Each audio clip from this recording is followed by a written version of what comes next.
Joining me now, U.S. Senator LaFonza Butler, Democrat of California.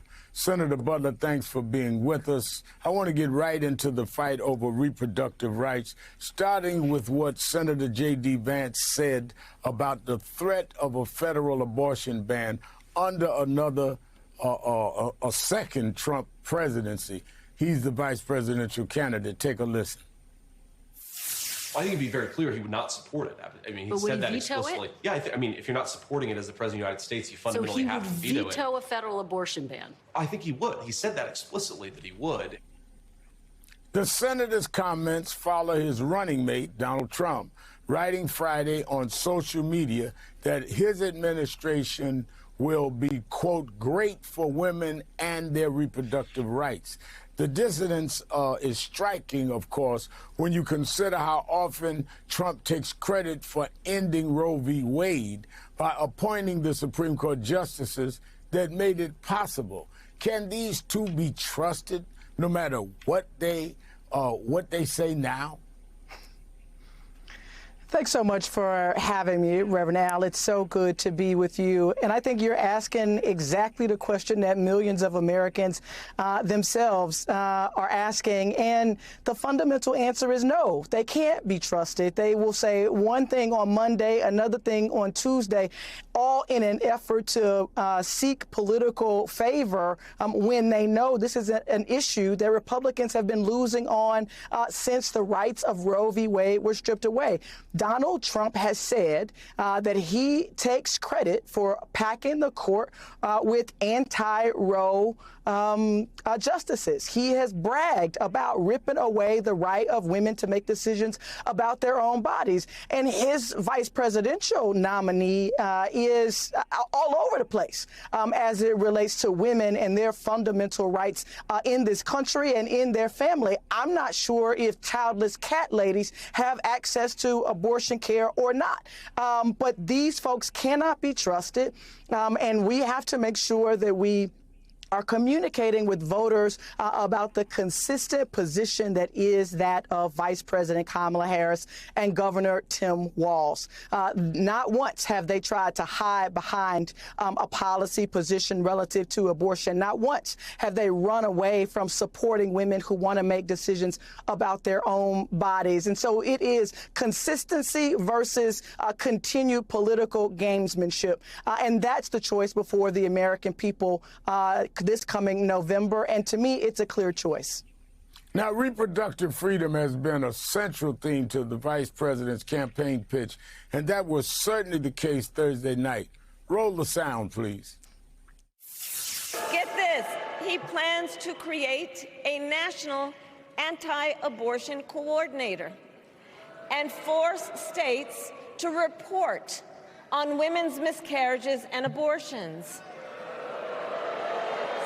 Simply put, they are out of their minds. Senator, what are your thoughts on the abortion rights message you heard in the vice president's convention speech?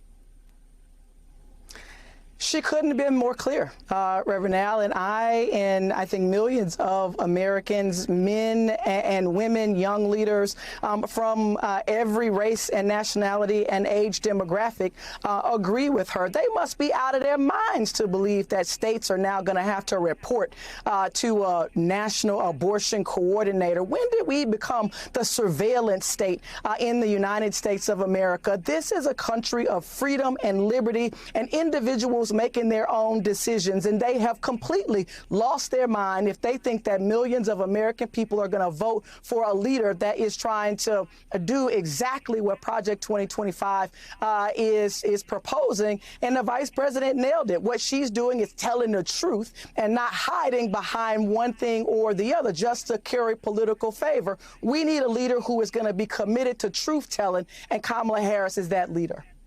Now, you touched upon it just now. A major theme of the convention was freedom.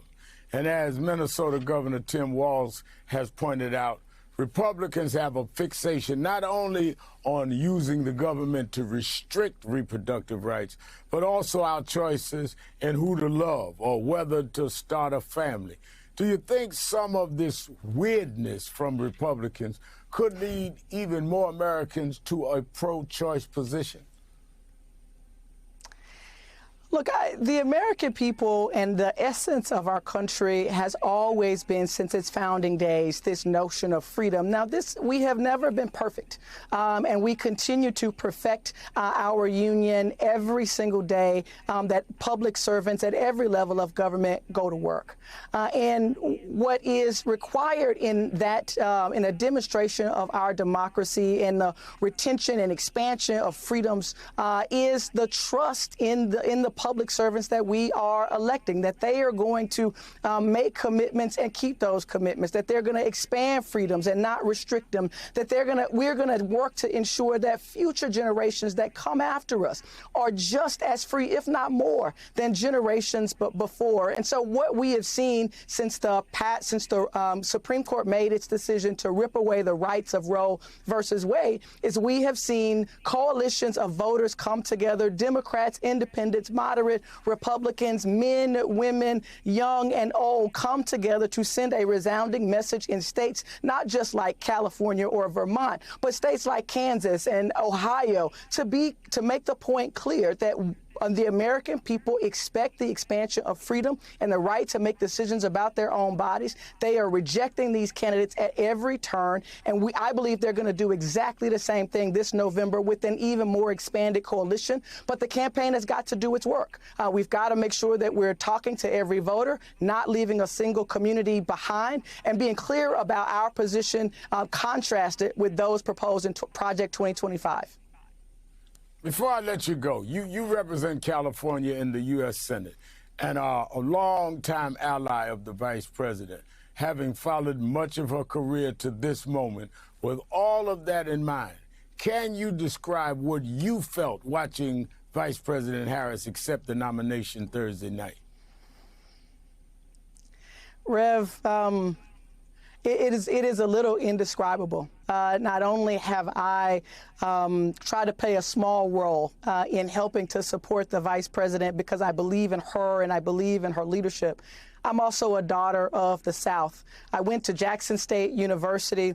My pre-law society was the Fannie Lou Hamer Pre-Law Society. Dr. Leslie Burrow McLemore was an organizer on the Democratic Convention floor when Fannie Lou Hamer famously declared that she was sick and tired of being sick and tired. I'm working with Congresswoman Barbara Lee in the United States Senate right now to recognize the leadership of Shirley Chisholm in this moment. I got to spend time with the first black woman from the United States Senate, Ambassador Carol Moseley Braun, when we were in Chicago. But most importantly, Rev, I spent every single day writing a letter to my daughter, who's 9 years old, about the significance and history-making opportunity that we have in front of us to create opportunities for so many young leaders who today don't have yet the opportunity to participate, but are expecting on many of us, millions of Americans in this moment, to protect her freedom and to make sure that she can thrive when it's her turn to carry the baton of democracy and freedom forward. And so I'm so proud of the vice president, but I'm proud of the people of this country, how we have responded and unified as a party, how even Republicans and independents showed up at the Democratic National Convention, declaring that this is a moment and that everything that is at stake is bigger than just one individual, but it is about fighting for the future of our nation. And I believe that this is the candidate, this is the ticket that is going to bring forward a brighter future and paint a new pathway. Well, I could tell your daughter you were all over Chicago working and had on your sneakers, or as you say, you're a Southern girl, you had on your tennis shoes. California Senator LaFonza Butler, thank you for being with us.